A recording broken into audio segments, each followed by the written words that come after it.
All right, hello everyone. Welcome again to another edition of the Jerry Foster SEMO Music and Arts Podcast. That's a long fucking name. Yeah, it kind of is. Today my guest is actually not from SEMO, but it doesn't matter. He's a musician. We're going to talk music and we're going to crack jokes and act pretty stupid, hopefully. Or not. We may get serious. I don't know. The shit's not scripted. Anyway, he lives in Mesa, Arizona. Am I correct? Mesa? Yeah, Mesa right now. Okay. On the border of Mesa and Tempe and Chandler. Gotcha. Last band I remember you being in was the Kirkwood Dellinger thing, where you guys were touring with the Meat Puppets, right? Yeah, that was my main band. Yeah. Right on. Okay. Anyway, we go back to the MySpace days. We're talking like 2004, 2005. My friend, Mr. Brian Dellinger. Welcome to the show, man.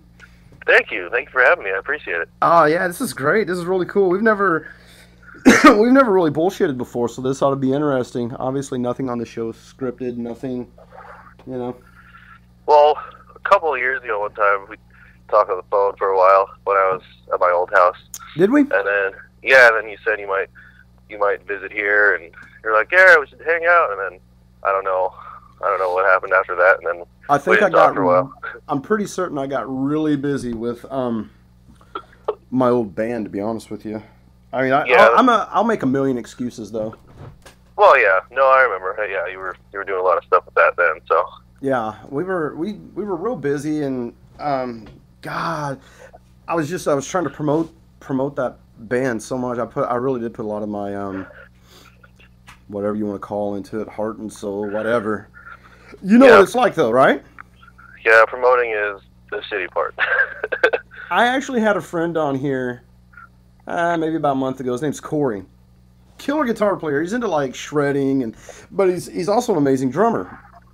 Anyway, he says he likes to promote, and I'm like, dude, fuck, no, I don't. I really don't. Yeah, it's kind of like just you have to just put yourself on a plate with an apple in your mouth and say, please come take a bite. I promise it's delicious. Pretty much. And if you will just come to the show with like 6 or 7 people, I'll prove it to you. Yeah. But I would take it to a more disgusting level. I'd be like, look, I'll drop trow and spread my ass and show you I do not have hemorrhoids. Oh, it's just like that too. Yeah. Don't by any means feel like you have to censor yourself on here, by the way. Oh yeah, I didn't assume. Okay, good. So what are you doing musically these days? I know that the Kirkwood Dellinger band project. Why did you guys call? You just call it Kirkwood Dellinger, right? Yeah.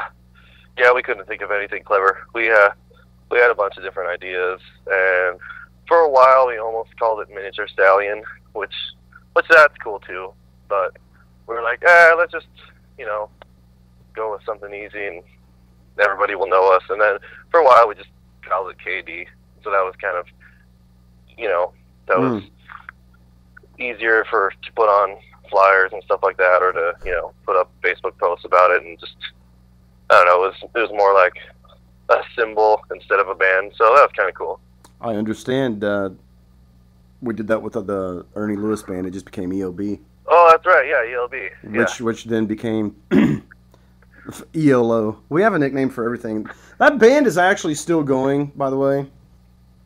We just don't play out. It's just a thing now of just ideas, and maybe we'll record, but we'll play like shows where you can do original music, stuff like that, little festivals or benefits, something like that. Yeah. But you guys were kind of funny. Like, you guys were not afraid to add humor into the mix. Yeah, that made it a lot more fun, actually, to do that. Did it kind of break up the monotony of, okay, write songs, rehearse, promote, all that? It just added a lot more personality to the shows, and just kind of, I don't know, it kind of broke the tension for me mostly. It's just like, for the first half year or whatever, it was still pretty new to me, so I was kind of nervous at times. So was that the first real band you were in? Oh yeah, when we started, I sucked. I wasn't good at all, and pretty much Elmo and Boyer, our other multi-instrumentalist, they busted my ass to get good, and we started, and me and Elmo recorded an album together that was pretty cool. And then he's like, dude, we should make a band. And I was like, man, I can't play for shit. He's like, you'll get better. Don't worry about it. We'll just practice. And I was like, all right, fine. And then started practicing all the time, and I got, I wouldn't say good, but much more adequate pretty quickly. You were able to hold your own on bass. Yeah, actually, that was, surprisingly, bass kind of somewhat came naturally to me.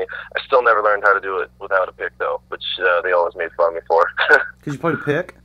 Oh, yeah. Isn't his uncle a pick player, or does he play the fingers? I'm pretty sure he does fingers. Okay. I'm pretty sure. I couldn't. I mean, I think maybe on certain songs it's pick for really fast, crazier songs, but I can't even remember, even though I've watched them like 20 times at least. Actually more than that, Jesus. But yeah, I'm pretty sure it's fingers for him. Mm. Did you ever try to get into like the funky shit, like snapping and popping? Did you ever think, man, I want to be like Flea, damn it? Well, kind of funky, but not really too slappy. We kind of felt like it was a little bit, I don't know, kind of cornball. I mean, Sure. I'm not shitting on anybody who does that. No, that's cool. For us, it just didn't, it wasn't too fitting. It was kind of like psychedelic pop mostly, like dance pop psychedelic. So it was kind of, it felt a little bit inappropriate to make it too, I don't know, too funky like that. Like we tried to put in like the right amount, but not too much. So how much thought actually went into it? Like how like did you actually sit down and suffer over bass lines, so to speak? Like did you really work out and hash that out, or were you like, that'll work? Or did you really put a lot of labor into it? No, there for a long time there was a lot of thought into it. There were I'm just now in the last few years getting much more into simplicity of songs, which it took me, 10 plus years to think, well, all right, well, sometimes less is more. So now I kind of keep it like, much less notes, and it feels like it has more impact that way. But the first few years, my songs we played the bass lines were pretty ridiculous, like complicated, and we all switched up, like me and Elmo and Boyer, we all took over bass depending on the song, and that was kind of the fun of it too. And every set we would switch around the whole time, switch from guitar and bass and keyboard, and yeah, I remember seeing pictures of that too. Yeah, or like maybe you'd be playing Elmo's Les Paul, and I remember Boyer played. He ended up playing keys full time, right? Well, he primarily he played keys for the most part for a while, but then, he's a really excellent guitar player as well. So then he would play guitar sometimes, and then. You ever talk to him anymore? You ever hear from him? Yeah. Oh yeah. Elmo and Boyer, they actually record together very often, and I record with them sometimes, not as often, just because I'm a little bit more busy than them. Mm-hmm. Not like super cool guy busy, but just busy with domestic things. But yeah, they do shit probably a few times a week at least, and then probably a couple times a month. Like we all get together and brainstorm some ideas. But yeah, it's pretty good. Both of them are really, really good songwriters. So when we have ideas together, it's pretty fun. And so yeah, I hang out with them a few times a month, I'd say, and then chat with Elmo probably once or twice a week, and me and Boyer and Elmo text each other just goofy shit all the time. So yeah, it's still pretty consistent actually, more than I expected. I just kind of thought, we're getting older, probably going to lose touch with my buddies, but that hasn't happened, which is really nice. Nah, you know what? I've got a few years on you. I'm not ashamed. I'm 41. Just turned 41 on the 22nd of December, actually. And the one thing I find is if you want to maintain your friendships, you'll do it. It's like anything in the world. If you want to do it, you just have to make it a goal and just set your mind to do it, and just do it. Don't think about it. Do it. Oh yeah. It was pretty cool. I kind of assumed like once I would have a child, my friends might fall to the wayside. Like, he's too busy. We'll just do our own thing. But that didn't happen at all, and everybody was really supportive of me. So it was. I'm pretty grateful about it actually. Oh yeah, I mean when it comes down, we were okay. Just to add a little context too about this, before I hit record on here, we were talking about friendships, and you were talking about friends and bands, and sometimes you might end up even in a whatever relationship with somebody or whatever in a band. The coolest thing is whenever a band disperses, you do maintain those friendships. Oh yeah, yeah. Everybody I've been in bands with, I'm still close with. So I'm pretty grateful for that. That's really cool because say if somebody listening has no idea what it's like to be in a band, it's very much a relationship. And Yeah, you very much can get into arguments over the direction and the process of this, that, or the other, if you allow that to happen. yeah. Which I'm very Oh yeah. lucky. The drummer that I play with the most, he was drummer for EOB and a couple other bands I was in. Other than the few years I was up in Calgary, which is when I first, had come across contact with you. Other than the time I lived up there, he's since '94 we have been making music together. I was 19 at the time, Oh wow. and even though we're not regularly jamming together, he was on the podcast a few weeks ago, and we were talking about the EOB stuff and how it's, hey, he's still the drummer for EOB. Um, and I know I'm working on a solo thing right now where I'm trying to play everything. Which here I want to get the focus back onto you in a minute. What I'm getting at Oh is yeah. if you truly want to maintain your friendships, you can work through the okay. There's our music relationship, and then there's our let's go out and have some beers relationship, so to Oh speak. yeah. And some people can't separate that. I've personally seen several people start off great friends with great intentions, we're going to rule the world with music. 2 years later, they hate each other. Yeah. Yeah. That's just bad. I've known people that can't be friends anymore because of being in bands, and Sure. I mean One of them's it's trying to hit on the other one's old lady, so to the it's stupid shit, man, just dumb shit.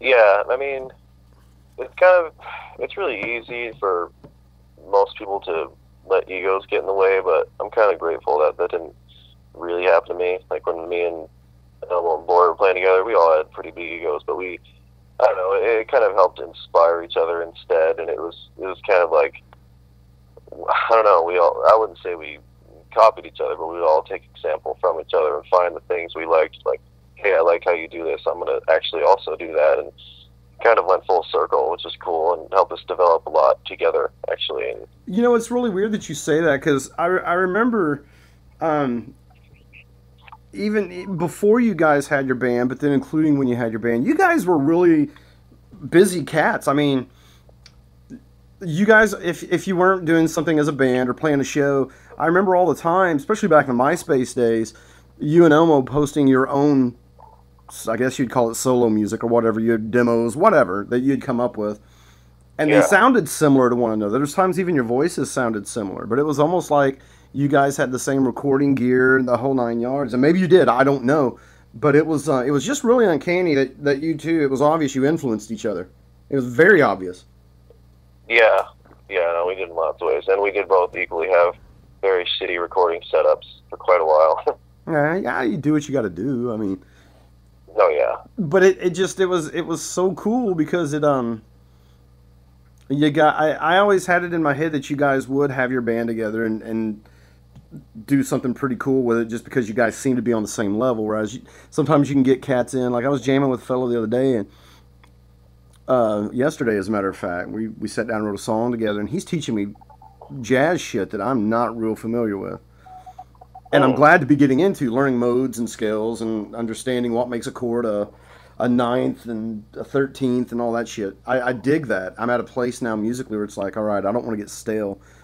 But sometimes yeah, you can bring so many different flavors to the menu that it's just you can't come to a common sound or a common idea of what you even want to do musically, and that's I don't know. It just sounded like you guys really did that. So I got to ask, what happened as far as I mean, you don't have to go into any seedy sort of details, but the band just kind of run its course, or uh, kind of in a way. I mean, we just played for so long, and well, I don't know. It wasn't that it got old or anything, but we just kind of started to have different somewhat ideas of what we should do with it, and then after a while of that, we were just like, like I don't know, we just it wasn't really bad or anything. It was just like, well, we did this for a while. We gave it a really good run, so just maybe stop while we're ahead. And then, at the end of it, we kind of changed our band name and kind of got a little bit more of a harder edge to it. And then after a while, I was just like, well, this is good. We're good. We did this a while. That's fine. And then, he just had his own band, and then I had my own band for a while, and then we both just stopped doing that. Like it wasn't as fun not doing it together. And then, our scene here it was really cool for a while, but it just started to kind of, I don't want to say suck or anything, but it just dried up a little bit. It just kind of, a lot of the really good bands we played with stopped playing, and I don't know, there's just all these other newer bands that weren't very good, so it was kind of hard to get excited to book really cool shows. Like, well, who are we going to have to play these shows with? Like, that we don't really like too many of these bands at this point. Not that they were bad, but it was just like it just wasn't the same. Like the first couple of years we did it, there were some really, really awesome local bands that we actually were very impressed by. So it was like very fun to play with these bands, and then and they push you to make you want to play better as well. Well, that too, because we consider ourselves pretty tight, but then there were other bands that were just much better, and we would be at the show watching, and we're like, holy shit, man, we gotta be like this. We gotta practice our vocals more. We gotta have a more, I don't know, just well organized setup, and yeah, some of the really good bands, I mean, I would say if they didn't live here, they would have had some serious success. Like, not to say living here is bad, but it's just not really a real scene where stuff happens. But there were a few legit bands that were. That's crazy, because I mean, at one time, Phoenix was happening. It was for a while, actually. Yeah. And I mean, when we were in our prime, I would say that was kind of when that was happening, and there were some really bitchin' bands, and they, I don't know, it just kind of slowed down a little bit, and we were still doing stuff, but it was just kind of, instead of playing really awesome, huge shows, it was almost like going backwards. It was almost like going back to when we started playing tiny bars with hardly anyone there, and it was like, this isn't, it's not progressing anymore. It's kind of that shit is disheartening. What's the smallest crowd you ever played for?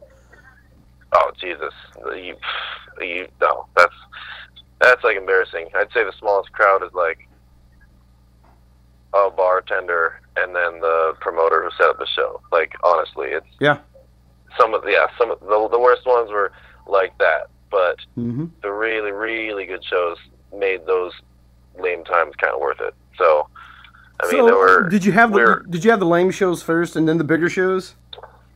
Well, that's kind of what I'm saying. Like, it started out. It started out pretty good, actually. It was just kind of. It was just both all the time. It was like sometimes we'd play a random show in downtown Phoenix and just be a few kids and with really, really bad sound. We'd be like, oh man, that sucked. And then the next week we'd play a show in Tempe with like 200 people packed in the room freaking out. We'd be like, yes, this is good. So wow. It was hardly ever only bad shows or only good shows. It was just all of it, back and forth all the time. But don't the bad ones kind of make you appreciate the good ones? Well, yeah, of course. Yeah, I mean... Because, I mean, if you only had good shows all the time, you would eventually become so spoiled, you wouldn't even know how good you had it. Yeah, in a way. But, I mean, even when it would be only good shows for a while in a row, I would still be satisfied and grateful for those times. It wasn't like we got used to it, like, oh yeah, whatever, another badass show. It was like, oh man, tonight's gonna be badass again. Yes, it was like always a really cool experience. So yeah, but yeah, I mean the bad shows were kind of good because it was almost like, all right, this is like an extended band practice, so we'll just work on some shit that we're not really tight with yet and just see what goes with that. And I mean, even then we'd be able to get at least our close friends to go, and it would still be a fun time. It was just like, all right, well, let's just play and then hang out and watch the other bands and just chill out all night, and that's cool. So, but I don't know. I wouldn't say that good shows would spoil us. It was never like, oh, we're used to this. It was like, well, this is good, and next week we play another lame show. That'll be fine. That'll be good too. That's cool. I've seen some bands because I mean, man, there's ebb and flow. If you stick with a band long enough, you're going to realize that there's just ups and downs. It's like anything, man. You're going to play great shows. You're going to play some shitty ones. And I've seen some people get really disheartened when there's only 3 people in the crowd. I've been a part of that. And it's like, man, if you can maintain the band morale, you can get through that, and you're eventually going to play another good show. You just got to stick it out. You can't just, flake out and be like, fuck it, I'm done. And I've seen some people act like that, and it's so off-putting and well, yeah, it's and really it just cheesy. totally It's like if that's the way you feel and you're doing it, then that's your own problem. You're the one who didn't make this a badass show, so why don't you just be happy for what you got, and next time you have a good show, enjoy that. But yeah, I have a question. Yeah. So, like, I'm always trying to compare, like our scene with other scenes, just to see what some of the similarities may be, what some of the differences are. What was the time that you played? Like your gigs, showtime at what time till what time? Here it is extremely common, all throughout Missouri, actually, as far as I know, go on at 9, end at 1, 4 hours. Oh wow! With like 15-minute breaks. I mean, you really, and talk about shows with bad turnouts. 4 hours of playing to 2 or 3 people can be just it's painstaking, Oh yeah, no, yeah, well, that was never that was not really ever the case. It was, it's like, I don't know, the bars here like to cram in as many bands as they can in one night. Okay. Because it's like, if you got 5 bands playing and each band brings some people, then the bar has a better chance of making some money. So it's, I don't know, like if we had put together a really good big show, it'd be like first band plays 8:30 to 9, and then next band like 9:30 to 10, and then like the good slots would be like 10:30 to 11:15 or 11:30 to 12:15. Those were like the good ones. You've got to be kidding! 45 minutes. That's it? Oh yeah, or yeah. Oh my God, dude, that is one set. Yeah, I know. And if you're opening, 30 minutes, oh yeah, like it was. Dude, you're just getting warmed up in 30 minutes, though. I mean, I know. You're just getting over like jitters by the 3rd song. I mean, you never put your good shit out the first 3 songs. Those are usually just kind of throwaway songs. If you're recording an album, that's filler, just to kind of feel your way to how the gig's going to go, limber your fingers up, blah, blah, blah, blah, blah. Yeah, I mean, at first, when we weren't extremely experienced, it seemed like the last slot was the best. Like, all right, playing 1 to 2, this is the key slot. This is where everybody is at. But right, everyone's drunk. They want to hear more music. They don't want to go home. Well, that too, yeah. Well, you may be thinking that is what I'm saying. Well, yeah, no, but it's true. Like when everybody's drunk, that's when they're gonna enjoy it and actually dance and do shit like that. And yep. And then I would also get a chance to get somewhat drunk before we'd play, which sometimes my bandmates would give me shit, but I would usually play better because I wouldn't care and I wouldn't be worried about it. So no inhibitions. I would be fine. And well, yeah, and just when it's not, I'm sure once you're have a band, you practice a set over and over, and you go play it. It's like it's not like you're thinking about what you're doing. It's all in muscle your head, memory. Muscle memory. Yeah. Exactly. You're just so right. Doing it, and you can. I mean, for me, I could be totally fucked up, and we would just play the whole set, and then it would be over, and I'd be like, "Whoa, what just happened?" And everyone would be like, "Dude, that show was amazing!" Like, "Oh, good. I'm glad it was. I didn't know. I was only halfway there, so good." Wow.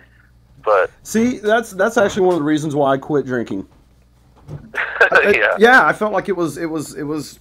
Well, it's one of many reasons. Let me make that real clear. Yeah, there's lots. One, I'm an alcoholic. I can't drink. I can't.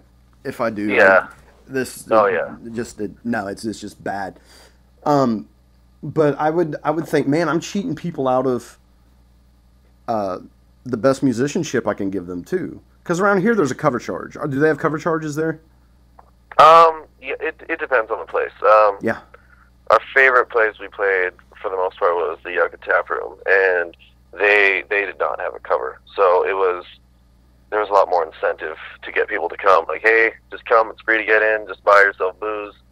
And those were the shows that we could get packed, like really packed really well. And I actually, I'm sorry, go ahead. I didn't mean to cut you off. Oh, no, that's fine. But yeah, if we would get other really cool bands playlists that had a draw like us, or maybe even a better draw than us, and we put all the efforts together, those were really good shows. Those were like, that was, you know, and you know, the bar didn't, they were smart about it. It was like, we don't need to charge a cover, because we know if it's free, way more people are willing to come, and they're going to spend a bunch of money on booze, and everybody's going to make money, and it's going to be a good time. And I want you to say that. I want you to say that one more time, because this is an idea that my old band tried to get through to bar owners. Say what you just said one more time. Well, yeah, if there's no cover, there's much more of an incentive for people to come, because it's not as much of a commitment. It's like, yeah, maybe I'll stop by, and if I decide to, I'm not going to spend money to get in, and I can either get in for free and stand around and not drink, or get in for free and use that money to drink more, and the bar is going to make way more money off of that than paying a $5 or $10 cover. Exactly, and then they're going to hire your band back because you kept people drinking alcohol. Well, yeah. And that's, it's a business, and I've been trying to get that over to some young cats around here who are kind of like, well, I just want to do my thing. It's like, look, man, yeah, you can do your thing. Make sure that people want to hear it.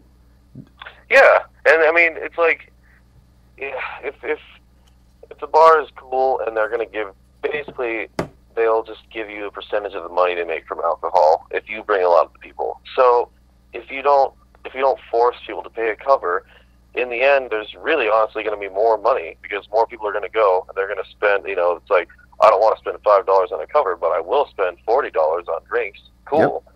So, you know, if you get 100 more people to come because there's no cover, well, that's like potentially $400 more dollars that's going to be spent instead of, you know, $20 or $40. So it's like, yeah. So I mean, some places do charge a cover, and a lot of people avoid those shows, and it's not really about being cheap. It's just about like, hey, I want to just go out and enjoy myself, and if I want to spend money, I want that to be my choice, not I have to spend money to walk into this place. It's almost like if you went out to eat at the Olive Garden, and they're like, well, you're going to spend a bunch of money on a meal, but we'd like to charge you $10 to walk in here first. Yeah. You're like, what the fuck are you talking about? That doesn't make sense. I'm not coming in here ever. Yeah. So, I don't give a shit how good your soup, salad, and breadsticks are. I'm not paying a cover charge to eat it. Yeah, and that's not really much different from that. I mean, if it's like a really, really badass band that's somewhat famous or whatever, yeah, right, of course, it's going to be a ticket charge. Yeah, definitely. That's how they're going to make that money. But when you're, you know, trying to put on a really good show in a bar, then yeah, don't charge people a cover. It's fucking stupid. It's greedy in a way that's only hurting themselves, honestly. So it's like, you have this expectation. Really... You think, okay, well, if you're a really good band, you're going to draw a lot, and then there'll be a lot of people willing to pay money. And it's like, yeah, that's part of it. Sure, that's fine, but the cover doesn't. That's stupid. That's just going to draw people away who would otherwise spend way more money on booze and just hang out all night long instead of, oh man, I had to get this $10 cover, so I'm only going to get like a drink and then leave. Well, what I really feel like is like bar owners are putting more pressure even on bands, and I'll explain why. The truth of the matter is the people that are guaranteed to come out and pay a cover charge are going to be your closest friends. Not even all of your friends want to go and pay a cover charge to come see somebody play when they can come over to my house and I've always got a fucking guitar in my hand. You know what I'm saying? I'm always writing songs. I'm always putting songs online for free. Maybe I should quit doing that. Maybe I should quit. But my friends don't want to go and pay $5 to see Jerry, my buddy, play music. I'm their buddy. And in a way, I'm sure there's. I don't want to say they feel belittled in having to come and see their friend, but at the same time, I can see the rationale where they're like, you know, hey, that's my homie, man. I mean, I can hear him play music. He samples music for me all the time that people don't hear. You know, why would I want to? So then the extra pressure it puts on a band is, all right, we've got to try to go and not only put on a show on stage on our 15-minute breaks. We're going to have to go and schmooze the crowd. Now we've got to be people so to speak. Yeah. Which I'm a people person. I'm cool with that. You know, I don't meet a stranger. I can strike up a conversation with anyone, which makes doing a podcast pretty fucking easy. However, not everybody is that way. Not everybody wants to go out and schmooze a crowd and be like, oh, thank you for coming out tonight. The band really appreciates that. You know, you end up selling yourself to these people that have paid a cover charge almost out of obligation and not even because you want to. Yeah. Because you're just trying to feed the we want to put butts in the seats so the bar will pay us. Because here, generally, before you even play the gig, you and the bar will just work out an agreement on what you're going to get paid. Yeah. And I promise you, it's pretty fucking meager. All right. So you don't want people to not come, because if they don't come, like you said, like you perfectly explained, if people don't come in, they're not going to spend that $40 a person on booze, all over a $5 cover charge. That $5 is another drink. That $5 is possibly some dude going in to schmooze on girls. That's a drink he can buy a girl. Yeah. Oh yeah. And I'm telling you definitely from experience. And it's not about, oh, you guys aren't cool enough to get people to pay cover. It's like, no, like it's really a thing around here too, though. It's like people have this expectation, like, I'm going to go to this show for free, and I'm going to spend money on booze, and that's fine. And if you're going to charge me a cover, I may or may not go if I have a lot of money that week. But, you know, compared to the money they would spend on alcohol, it's really not that much, but it really would turn people off, and it's almost obnoxious if it's just a bar, and it's like, why would I pay to come here? This isn't some kind of fancy nightclub. This is a shitheel bar that people are packing in. You bet. And then they want a band to play 4 hours. And here's what I've been trying to get across around here. Fuck that. For two reasons. One, the first 2 hours of a 4-hour show, you're playing shit. People aren't even drunk yet. All right? That's 9 till 11. People start piling into a bar about 10:30. Yeah. Nobody hits the bar at 9. I mean, there's the town lushes that are going to. Don't get me wrong, but they're going to be gone by the time you're done. The people that really want to listen to music, they're going to have gotten off their job, because you got to remember, Poplar Bluff's a very blue-collar area. People work on Saturdays here. People definitely work Fridays, you know, and we've got factories here. People get off work at 9, then they're going to get cleaned up, and then they're going to go out, and then they may want to go hear a band. Yeah. Why not have the band come on and play 10:30 to 1, 10:30 till 12:30, let the last 30 minutes of the night be quiet so people can mac on each other and try to go home and get some ass. You know what I'm saying? And I'm just trying to look at all of this through logic and business sense. As well as I'm always going to be on the side of the band. Although I've got friends that own bars. I just talked to one today. I was like, man, I want to get you on the podcast because I think it would be wonderful to get your perspective on what you expect out of a band, blah, blah, blah, blah, blah. I really want to explore any and all things that have to do with music and playing and us local cats, you know, us guys that aren't on a national level. But it just seems to me, business sense-wise, man, a bar really does not pick up until about 10:30. Play those 2 hours. That way, you're not even, a band's just going to come in and they're going to hit you with the good shit. Yeah. Because, I mean, let's face it. You go and see, who's a popular band right now? I'm so out of touch, man. Breaking Benjamin. You go and see Breaking Benjamin. Yeah, exactly. Well, they came through Cape Girardeau, Missouri here recently. And a lot of people... I didn't know people still listen to them. I couldn't name one song, dude. And, all right, I don't know why. I don't like... Okay, Bruno Mars. There we go. Bruno Mars. Sam Smith. Ed Sheeran. Those are actual pop stars, though. I mean... Okay, no, but here's what I'm getting at. You go and see them. How long do they play? At tops, 2 hours. Well, yeah. You guys aren't going to go on tour and play 4-hour shows unless you're fucking Bruce Springsteen. No, yeah. And you're waiting for your Viagra to kick in. I've never... The only 4-hour show I've ever seen was Paul McCartney. I was going to say, when I saw McCartney, it was like 3.5 hours. It was like 3.5 fucking hours, and you're not, like, waiting for it to be over. You're just like, no, sweet. It's fucking Paul McCartney. It's like everything he does. Oh, I wasn't expecting that. That's my favorite. No, wait, that's my favorite. Oh, yeah. What year did you see him? I saw him in 93 when I was a senior. Oh, man. First time was, like, 1991. I was, like, 7. Oh, wow. That was kind of when he did the whole comeback with the My Brave Face era, wasn't it? I don't remember what that was. I was really young, man.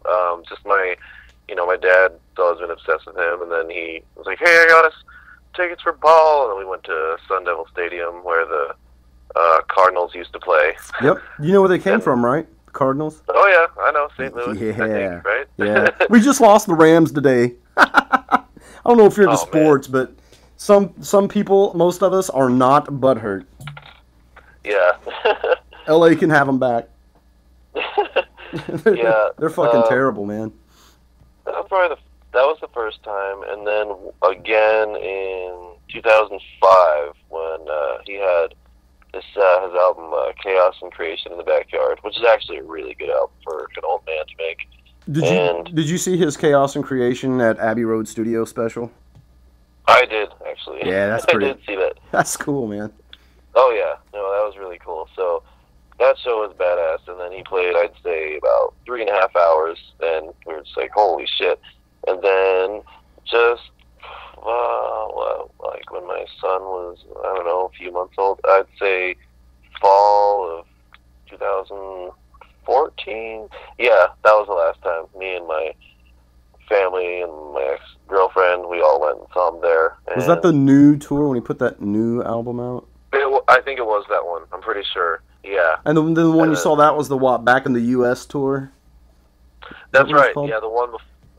Shit, was it? Yes, that was. Yeah, I think in 2005 it was that one. God, I sound like a huge Paul McCartney fanboy. Well, you probably are, and so am I. Yeah, I keep a shrine. I keep a shrine of him under my bed. Yeah, no, he's the fucking man. He's my musical hero. I have no. The people are always like, "Oh, John Lennon." I'm like, nah, he was kind of a prick, you know. I'm all about the Family Guy thing, you know. It's like McCartney was a family man. None of his children feel left out, you know. Yeah, I mean, you know, if I had to pick, I would say McCartney, but obviously I love John too, but I like the dick side of him. I like that he was an asshole. I don't like that he's an asshole. He was real. Like everybody. Yeah. He was a real dude. He showed emotion. Yeah, and I just like everybody trying to, always tell me like, hey man, he was like an advocate for peace and stuff. And I'm like, yeah, well, I've seen interviews about him admitting that he only did that shit because no one cared about what he was doing and he knew he would get in the spotlight again. And I think that's hilarious. So, whatever. Yeah, I've heard him willfully admit that he beat women and was, shitty to his kid. Definitely beat women way back. Like, not even... Yeah, it's pre-Beatles stuff. Yeah. Oh yeah, no, and I mean, I love him to death, and that's the thing. Like, as far as them, I'd say McCartney's he's my songwriting hero, but John had my favorite lyrics for sure. His lyrics are good because they were twisted, and they weren't sugar coated. Even when they were like a pop band, they were still kind of fucked up sometimes, and I like that he got away with that, and it was like, hey, this guy's a legend, and he, makes songs like Run for Your Life and stuff like that. And people are like, that's okay, he's cute, he's in a pop band. So that is a creepy fucking song. It really is. But you know what? He totally nicked that line. That was from I want to say an Elvis Presley song. I'd rather see you dead, little girl, than be with another man, or something. Yeah. No, I think I saw a quote from John saying that was inspired by Presley, so I'm pretty sure you're right. Yeah. So what are you doing musically these days, man? Like, what kind of projects have you got going on? I just, I record just shit all the time by myself. Sometimes with my old bandmates, Elmo and Boyer, but a lot of it just... Do you have any designs on getting back in the game and getting out there and performing and diligently writing music for... something more than just yourself, or? I do diligently write still.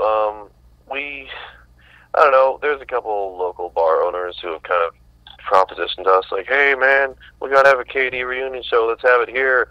And then, and me and we'll talk, we're like, fuck man, that'd be a lot of hard work. We're pretty lazy. I don't know if we want to do that. I mean, because we wouldn't want to just start doing it again all the time. We would want to do it, once or twice or something. But then it's like, man, we're going to learn, like 15 songs to play a couple times. I don't know if that's worth the time, and so it's kind of, I don't know, but the idea of it is pretty fun, and sometimes we talk about it, and I mean, it's possible we might do that for the hell of it, because we do like playing together, and we have a good chemistry, but really, as far as playing live, like, that's not, it's cool, it's like, for the fun of it, it's good, and for just the socializing, it's good, but as far as progressing into anything, it's not, you know, we don't live in LA or New York, so it's not like it's going to do something for us. Like, we kind of feel like if we make some really bitchin' recordings and get them kind of out to places, that's a better chance of something happening. Yeah. So that's kind of more of my focus, and that's what those guys are doing, and we do together sometimes too. And yeah, so I mean, we'll see. It's not you know, impossible that we would play all together again, but it's just kind of like we haven't for a while, so we would have to relearn everything, get tight again, and I mean, that'd be fun. It'd be really fun. Is it weird that a dude from Missouri that you have never met is wanting you to do it? No, it's not really that weird. I mean, you know, it's. I'm a sentimental bastard. I want to see it on Facebook and shit. No, that's fine. I mean, I'm sentimental too. That's part of the reason. That's one of the only reasons I would even consider it being a real idea. So I mean, the videos are still up on Facebook though, right? Or YouTube rather. Yeah, we have a good amount of videos on YouTube. My dad went to, I'd say, 95% of the shows and taped all of them. So they're seriously in the living room. Is your dad a musician, or is he just a big? I know he's a big lover of music because I've seen you and your father banter back and forth about music. In fact, the Paul McCartney shows in particular. It's apparent he was a Beatles fan. You know. He's a gigantic Beatles fan, and I mean, you know, I'm not trying to sound like a snob or something, but I know quite a bit more about them than the average fan because of him, because he has like 50 books about that shit. Yeah. Just has every possible goddamn bootleg you could have. And on March 13th of 1966, while taking a break from recording And Your Bird Can Sing, John took a shit. At 12:15. Yeah, exactly. While eating beans on toast. So, yeah, he wasn't really, I don't know, like much of a musician. It was always more just a fan. Like, he kind of learned some simple stuff when he was younger, but then he just kind of lost interest. And then once I was old enough to do music, he really wanted me to. I feel like it was like the thing that he didn't do. He wanted to live vicariously through you. In a way. And then once I started to actually show some potential, he was pretty excited about it. And he got me my first guitar and my first 4-track, actually, too, which was, that was really huge. Cool. Yeah, that was a huge part of my development, my old 4-track. I fucking put that thing through the ringer. I used it so, and like with cassette, you know, and I used it so much that, you know, 1 track went out, so it was 3 tracks, then 2 tracks went out, so it was 2, so I was pretty much bouncing a bunch of shit across 2 tracks on cassette. To the point you're losing shit? Well, yeah, so it would have the potential to sound like shit, but I would still somewhat pull some cool sounds out of my ass, and it still was good. And that's like the same thing Elmo did, too. He had a 4-track, and tracks would stop working, and he would still just bounce all the time. We both did that around the same time, just made tons of really shitty but really awesome recordings on 4-track, and then you were getting to be creative. Well, that's the thing. That kind of stuff teaches you how to improvise all the way. Like, okay, how can I gotta sacrifice this for this, and I have to make this sound good with this, and I have to bounce this bass line with this kick drum, and hopefully it all works out. Once you fuck around with that a lot, then once you get really good gear, it's almost like, you almost feel like it's cheating. Like, wait a minute, unlimited tracks? What the fuck? Yeah. My first recording setup was 2 tape players. So I'd record on one, then play it back on the other one, put another tape in the recorder, record me playing along to the tape that I just recorded on. See, that was yes. But there was a problem. I had a problem. One was just a little bit faster than the other, so I'd start off in the key of E and end up in the key of, like, D flat.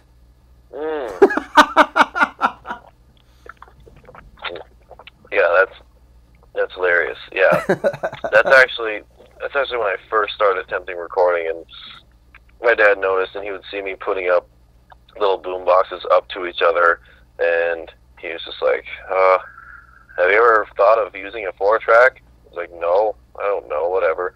And then I borrowed one from, I can't remember who I borrowed one from actually, but I borrowed one from somebody for a couple months, and I learned how to use it. I was like, oh, this is badass. And my dad was like, all right, I'm just going to get you your own. And then as soon as he did, I was like, holy crap, 4 tracks without putting speakers up to each other? This is the shit. And then it's like going from being an amputee to having limbs. Yeah. And once if I can be morbid. Shit out, yeah. Yeah. You felt like a pimp with that thing. Oh, yeah. And then eventually, like I was saying, it was limited to 2 tracks, and it was just pretty rudimentary. And then started looking through catalogs of musicians' friends and stuff, and seeing those, little workstations, not a computer, but, a little digital 8-track that can burn a CD and shit like that. Yeah, so I got one of those, and when we had KD, we made tons of recordings on that thing. Like, our second EP was all on that. We just did all in my bedroom, and just tons of bouncing and improvisation. But I mean, it was limitless. Like, it had 8 tracks, but I could bounce them all any way I wanted to. So certain songs would have, like 50 tracks plus, and then we were just like, oh man, we can put all these drum tracks. Like, we would have our drummer do his track, and then after that, me and Elmo would overdub a bunch of percussion shit on top of it. Just make it like really ridiculous and tribal. How much radio play were you guys able to score down there? Not a whole lot. I mean, a decent amount. There was, I can't even remember what it was called. Phoenix Radio. I don't remember, but some of our friends worked at this local Phoenix radio station. They play our shit pretty often. Oh, and there was this one station at the college, ASU, called The Blaze, and they played us pretty good amount for a while, which was cool. So, yeah, I mean, it was pretty decent. The Blaze. Yeah. Obviously a reference to the bright Phoenix sun, right? I would assume, yeah. Yes. Yeah. No, most likely, actually, because... Yeah, probably. Yeah, that was just that was a college station, and it had awful reception, but at that time, it was like, oh, man, you're on The Blaze? Hell yeah. So... It's a trip the first time you hear yourself on the radio. Oh, yeah. That thing you do comes to mind. You really do feel that giddy the first time you're like, oh, my God, I'm on the radio.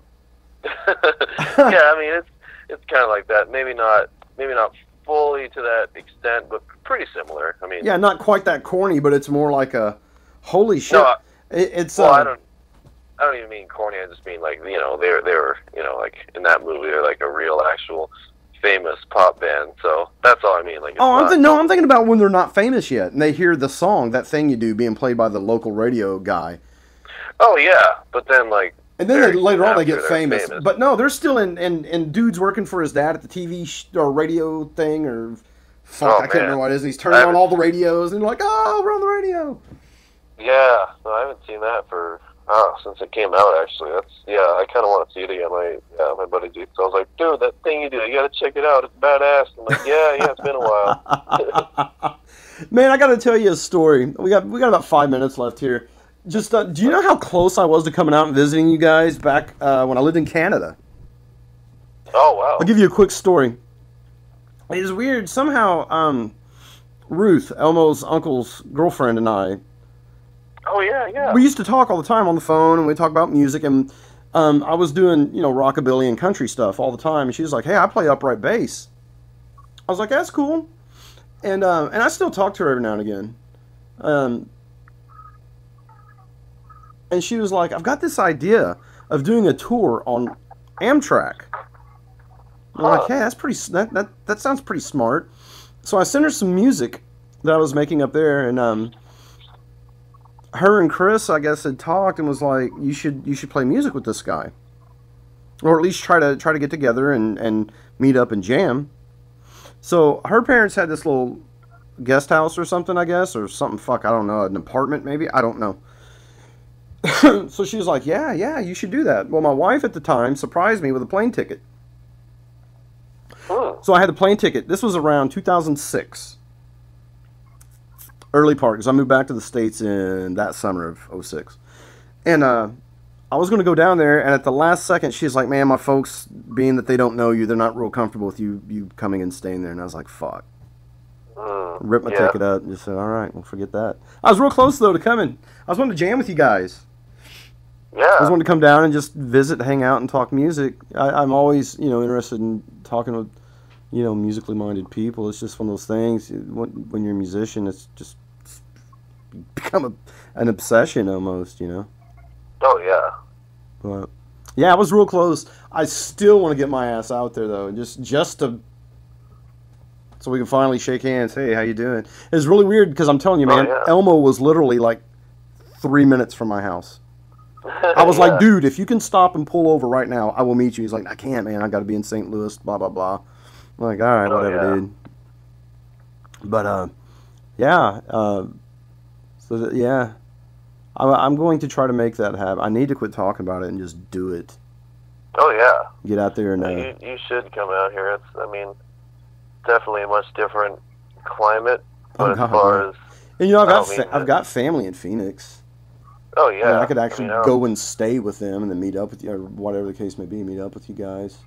No, I don't mean, talk shit, but no, it's different. Missouri and AZ, both places have... It's pretty, how do you say... Night and day friendly. difference. It's night and day different.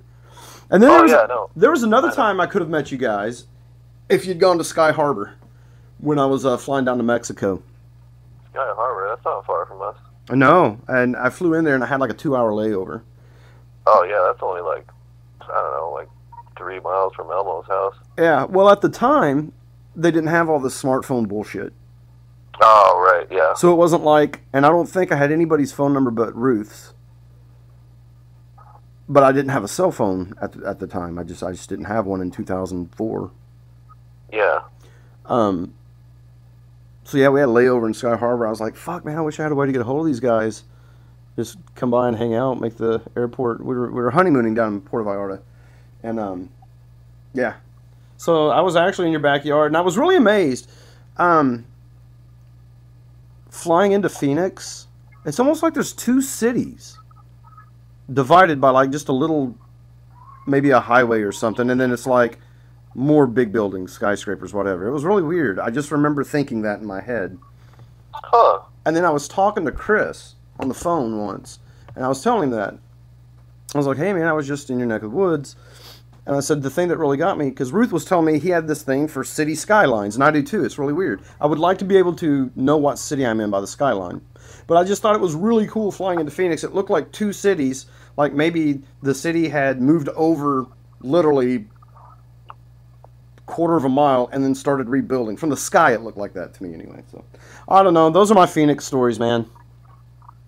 Yeah, that's all I got. It's the Valley of the Sun, Mm-hmm. and Phoenix is that's the main city, and then there's a bunch of other shit surrounding it. That's kind of its own thing. Like Tempe, Chandler Mesa, that's kind of its own thing, and then Phoenix is kind of on the border of Tempe, and that's where there's skyscrapers and all that shit, kind of like LA or something. Kind of similar to LA, but I'd say less nasty. Mm-hmm. It's a little bit less polluted and less pollution too, but similar and really hot and horrible, but not, because when you live here all your life, you get used to how extremely hot it is, and it's almost comforting in a way, because the winter comes and you're excited about the winter, and then it happens, you're like, yeah, and then after a week you're like, fuck, I can't wait for summer, and then the summer comes, you're like, yes, and then after a couple of weeks you're like, damn it, this is dreadful, we need winter again. But yeah, you can kind of get spoiled here, because... What's the winter weather like there? About 80 degrees with no humidity?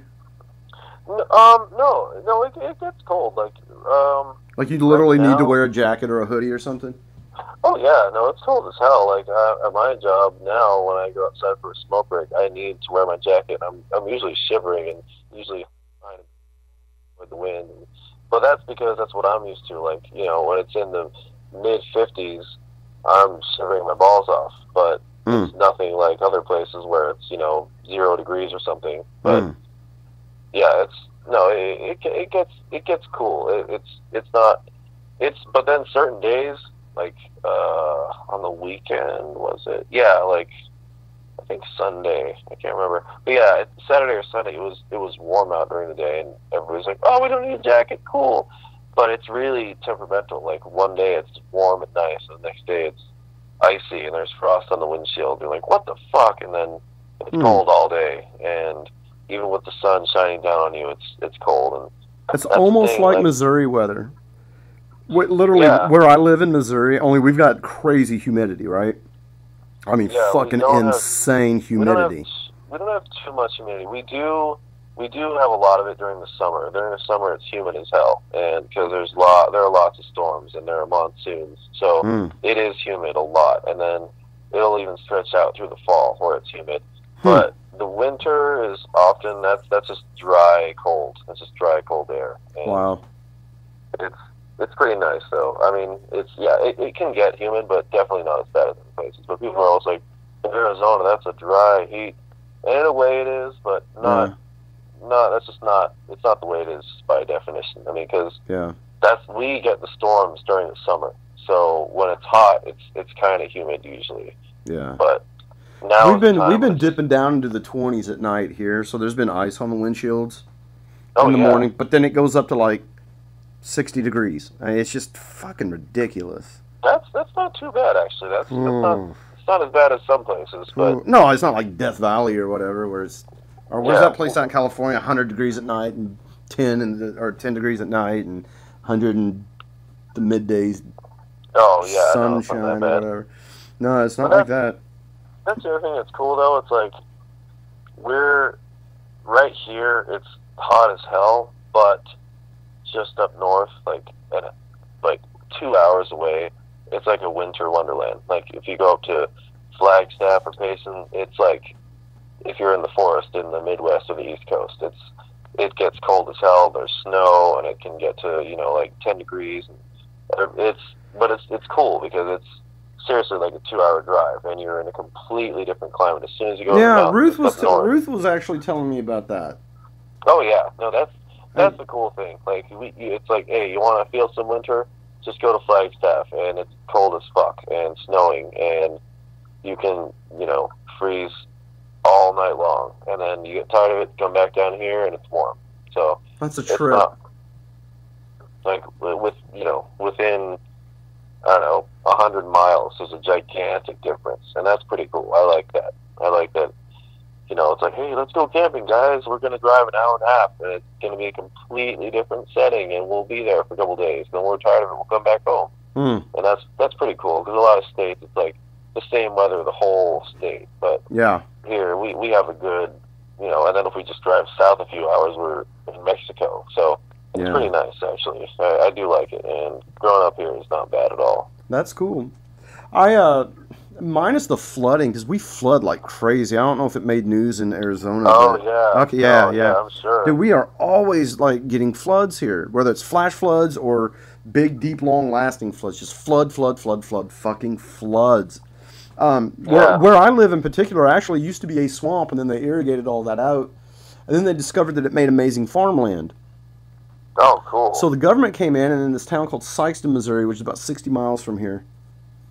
The government went in and bought up a bunch of land, and at one time, Sikeston, Missouri had more millionaires per capita than any other city or town in the U.S. because just because they lucked out and had this rich soil. So I mean, a lot of farming around here: rice, soybeans, mosquitoes that will literally pick you up. It's nuts, man. It sucks. And the mosquitoes have gotten faster. It's like they've mutated. It's like they're on... meth is a big deal here, right? So I'm guessing that they're sucking blood out of these meth heads, man. Oh, man. Something. Skeeters on meth, brother. Yeehaw. Yeah. Boy, howdy. So, it's hilarious, man. What the fuck is it that you say? You say something like that. It busts me up. I'm like, yeah. Oh, fuck. What was it? You used to say that shit, and it would crack me up, man. Like, what? Which? I can't remember. It was something like, It's one of those southern terms. I don't know if you went and visited somewhere Oh, while out touring. Are you talking about woo-wee feisty? Maybe. But no, Maybe. I think it was something like more like a yeehaw type thing. I'm pretty sure. I don't know. No, it was Woo Doggies. That's it. That's one of them. That's one of them. Yeah, that's it. That's the one. I mean, yeah. No, I used to hear you say feisty. I just assumed that was some sort of fucking inside joke. As well as Woo Doggies, but it just still cracked me up because I'm picturing these guys from like the southwest part of the states traveling through like my area and hearing these Ozark fucking little terms and phrases and taking them back with them and just laughing their ass off. It's a mixture of a lot of stuff. I mean, Who Doggies. I mean, I kind of got that from the movie Oh Brother, Where Art Thou? Okay. And I think Delbert the guy that Tim Lake Nelson, really really awesome actor, the total hick goofball, where he's like kind of an idiot but really cool and nice. Yeah, and they picked up. You saw that movie, right? Yeah, it's been a while. Oh yeah, and then there's like a bank robber, George Nelson, and they pick him up and help him escape, and they're hanging out with him by the fire. Yeah. And then they're talking about it, and he's all depressed because he's like not excited with his bank robbing life anymore, and then Jim's because like, they think of him as a little wimp or something. Well, yeah, they call him Babyface Nelson, and it hurts his feelings. And then he's with the guys around the campfire, and Delbert's like, seems like a man could have a great life living like that. And he's like, yeah, I guess it's okay. And then he's like, Who Doggies? I'm like, oh man, that's great. But before that, like ever since probably junior high, I always would say like, Hooey, feisty. And I kind of took that from a King of the Hill episode, actually. I love that show. Oh god, I had the first 6 seasons on DVD, man. Dude, that show is amazing. But you know, Hank's father, Cotton, I fucking love him. And oh yeah. Get in that kitchen and make me some sandwiches. Yeah, I killed 50 Japanese. Yeah, I killed. And he's 50. You know, the niece Luann. Yeah. They're all like having supper together or something, and then what did he do? Oh yeah, she's eating and she's not hungry. She's like, oh, I'm not hungry. And he's like, woman, it's a man's job to tell you how much you should eat. You keep eating, and I'll tell you when to stop. And then she stands up and she's all pissed off, and he grabs her wrist, like, what are you doing? And then she smacks him in the face, and then he's just like, ooh, hey, feisty. Yeah. And that just stuck with me forever, and I was like, oh man, feisty. That's awesome, man. I just love, you keep eating, and I'll tell you when to stop.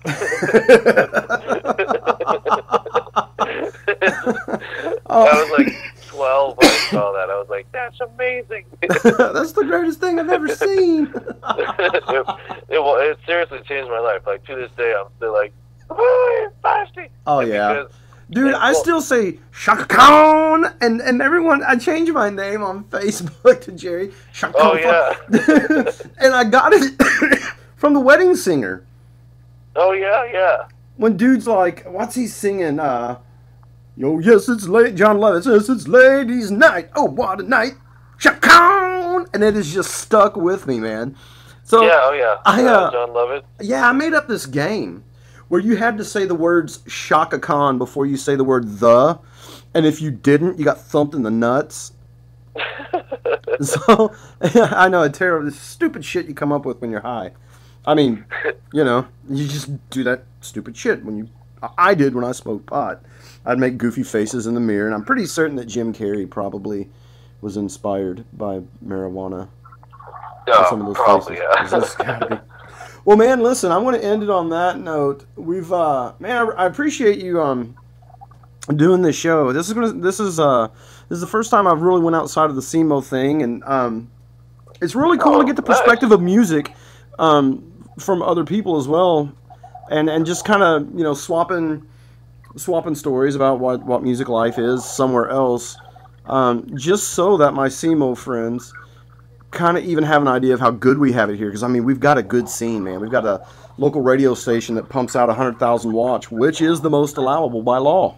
Who plays us? Nice. Yeah, I mean, they had this festival that probably drew in 3,000 people every year, and we all got to play it and stuff. And all of us, you know, there's a good market. People will come out and listen to a band play their original music because this particular radio station plays us on the air. It's just really cool. It's been a really good and fun time for guys like me who were around before this scene broke, and even guys before me who are still around. It's a big family here, and I think it's just so important that we musicians here know what we have. You know, with you talking about what the scene's kind of crumbling or, you know, feeble right now in Phoenix. And oftentimes we small town guys, you know, we cover about 30,000 people in my county, with 20 of them being here in the town I'm in, so it's small. And we often get caught in that trap of thinking, oh, well, if we could move to Phoenix, we'd get more of a shot of something. It's just not the case, and it's just not the case anymore. You do not have to live in a major city to get heard and to promote yourself. You can do so much online. And I think the message is getting out, you know, pretty clear that we little small town guys can do something. I mean, there's guys touring Europe now strictly off of what they do here, so it's pretty neat. It's a really exciting and fun time to be in the music scene here, and I hope that you get back to playing out, or if you're happy with what you're doing, man, keep it up. Good job. You know, post that shit more though, dude. Well, I've actually been planning to. I haven't finished a full song for a while, and that's kind of the only reason. It happens. So. I have a ton of ideas that aren't full, so I'm kind of a weird superstitious guy, so I was like, alright, I'm gonna get together all these ideas, and then once the new year starts, I'll start finishing them. So that's what I've been kind of working on. So very cool. Well, man, I'm going to shut her down. Again, I really appreciate you being on here. I appreciate you, you know, sharing your stories of music and your experience, and man, if you ever feel like doing it again, I'd love to have you back on. Of course, yeah. Thanks for doing it, man. It's very fun. Yeah, cool. I enjoy talking to you. It's refreshing. Cool, man. Next time you talk to Elmo, tell him, you know, give him my number. I know he doesn't have it, I don't think. But feel free to give him my number and tell him if he'd like to get on here and yak about his goings-on. That would be great. Yeah, I'm sure he'd be down. Yeah, he likes phone talking like me. Yeah. Who doesn't like talking about music and whatnot? Oh, yeah. No, and he has... I mean, at this point, he has way more stories than me, even, so... Yeah. That's all right, man. All right. Well, Brian, again, thanks. For people that have stuck it out for the last 77 minutes and 43 seconds, I appreciate them listening in as well. Anything you'd like to say before I hit the end button? Any shout-outs you want to give to anybody? You're going to be super famous after this, you know. That's true. You will be a household name. No, I'm good, man. No, I'm just, you know, it was nice talking with you. It was a good, fun time, and cool, man. You know, it's always fun talking about music stuff. Yeah. So, Next time we'll talk about groupies. I'm glad you thought of me. That's awesome. Yeah, no, absolutely, man. Absolutely. All right, well, that's going to do it for this edition. I'd like to thank Mr. Brian Dellinger for being on the show today. Tune in for the next one. I believe my next guy, I'm not going to say who the next guest is going to be. I know who it is. I'm not going to say who it is. Keep them guessing. Anyway, that's going to do it. Sayonara. All right. Good night.